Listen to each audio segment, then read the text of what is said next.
नमस्कार मित्रांनो, आज आपण अक्षांश आणि रेखांश हे भूगोलातील मूलभूत संकल्पना आज बघणार आहोत. तर अक्षांश आणि रेखांश म्हणजे काय? अक्षांशाची गरज काय आणि उपयोग हे आज आपण बघणार आहोत. या व्हिडिओमध्ये आपण पहिल्यांदा अक्षांश बघणार आहोत. तर अक्षांश म्हणजे अक्षवृत्त, की जे पृथ्वीवर ज्या काल्पनिक आडव्या रेषा आहेत, या पृथ्वीवर खरोखर रेषा ओढलेल्या नाहीत. ह्या काल्पनिक आहेत, मानलेल्या रेषा आहेत. तर ह्या हे वर्तुळाकार आडव्या रेषांना अक्षवृत्त म्हणतात. त्यालाच अक्षांश पण म्हणतात. तर म्हणजे काय? म्हणजे अक्षांश म्हणजे काय आपण समजलं. तर अक्षांशाची गरज काय? तर आपण पृथ्वीवर कोणत्याही एका ठिकाणी असं टिंब घेतलं, तर ते कुठे आहे हे कळण्यासाठी आपल्याला अक्षांश आणि रेखांशाची गरज पडते. कारण कोणत्याही गोष्टीचं स्थान निश्चिती करण्यासाठी म्हणजे लोकेशन, आपण जसं लोकेशन ओळखतो का, त्यात लॅटिट्यूड आणि लॉन्जिट्यूड देतात. तर तेच लॅटिट्यूड आणि लॉन्जिट्यूड ह्यांनाच म्हणतात. तर स्थान निश्चितीसाठी आपल्याला अक्षांशाची आणि रेखांशाची गरज लागते. तर पहिल्यांदा आपण अक्षांश म्हणजे एक डीपमध्ये समजून घेऊ. तर जे पृथ्वीच्या मधोमध काढलेलं अक्षांश असतं त्याला 0 डिग्री अक्षांश म्हणतात. त्यालाच एक विशेष नाव आहे विषुववृत्त. त्याला इंग्रजीमध्ये इक्वेटर म्हणतात. हे विषुववृत्त पृथ्वीला 2 समान भागामध्ये करतं. 2 समान भागामध्ये. हा वरला भाग आणि हा खालला भाग. तर याला उत्तर दिशा, उत्तर गोलार्ध म्हणतात. उत्तर गोलार्ध. आणि याला म्हणतात दक्षिण गोलार्ध. तर लक्षात ठेवायचं, विषुववृत्तामुळे पृथ्वीचे 2 भाग होतात. त्याला एकाला म्हणतात उत्तर गोलार्ध, एकाला म्हणतात दक्षिण गोलार्ध.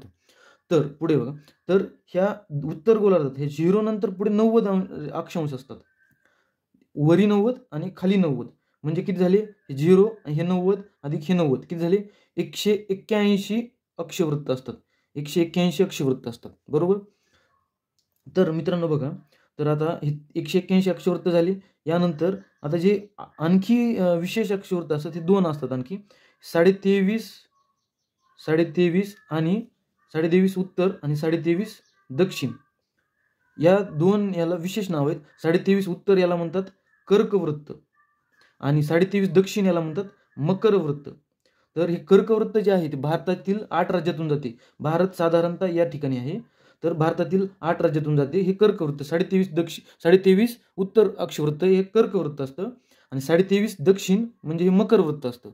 नंतर जसं जसं आपण वर जाऊ तसं तसं अक्षवृत्तांचं म्हणजे जी वर्तुळाचा जो परिघ असतो तो कमी होत जातो आणि शेवटी हे 90 अक्षवृत्त आणि खाल्लं 90 अक्षवृत्त हे एक बिंदू तयार होतात.